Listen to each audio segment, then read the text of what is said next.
বিপদের সময় দাঁড়িয়েছিল এই ভারত, আরও সঠিকভাবে বললে ভারতীয় সেনা।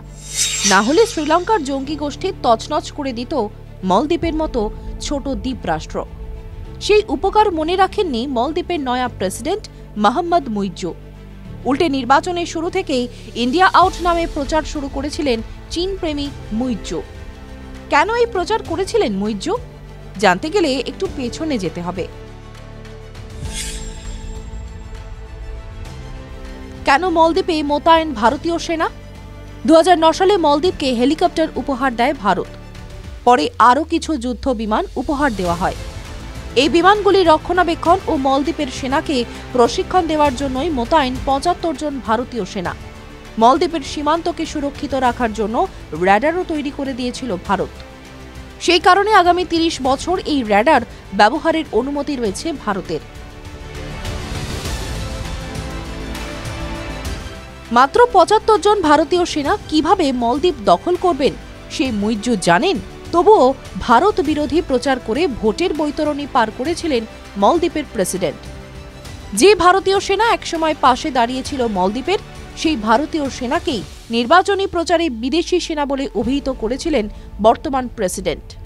তবে মুইজ্জু যা শুরু করেছেন তাতে বিরক্ত ভারত। সূত্রের খবর, ভারত কার্যত সিদ্ধান্তই নিয়েছে আগামী মাসেই ভারতীয় সেনা প্রত্যাহার করবে মলদ্বীপ থেকে।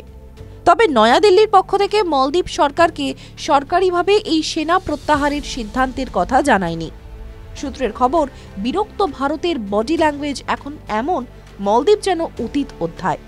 উপকার ভুলে যা অসভ্যতম করার করুক মলদ্বীপ, ভারত পাত্তাই দিতে চায় না। সে দেশের উপকারও আর করতে চায় না ভারত। নয়াদিল্লির বডি ল্যাঙ্গুয়েজ এমন যে উপকার মনে রাখে না, তার সাথে কোনো সম্পর্ক নয়। তাই সেনা প্রত্যাহার শুধু সময়ের অপেক্ষা। ফেব্রুয়ারি মাসের শুরুতেই এই প্রক্রিয়া শেষ হয়ে যাবে বলে সূত্রের খবর। সেদেশে থাকা 75 ভারতীয় সেনার কাছেও এই সিদ্ধান্ত বেসরকারিভাবে পৌঁছে গেছে, এমনটাই সূত্র মারফত খবর। আর ভারতীয় সেনা প্রত্যাহারে যদি মুইজ্জু ভেবে থাকেন নৈতিক জয়, তবে ভারতের পাল্টা দাবি, দেশের প্রধানমন্ত্রীকে কেউ অকারণে আক্রমণ করে তবে রেয়াত করা নয়। লাক্ষাদ্বীপ বনাম মলদ্বীপের বিতর্কে এমনিতেই ভারতীয় পর্যটকদের সংখ্যা হুহু করে কমেছে। যে দেশে পর্যটনই অন্যতম ব্যবসা, আর পর্যটকের সিংহভাগ ভারতীয়, সেখানে ভারতীয় পর্যটক শূন্য করা মানে তো ঘুরপথে ভাতে মারা। মুইজ্জু তা বুঝতে পারছেন কিনা ভগবানই জানেন। TV 9 Bangla digital.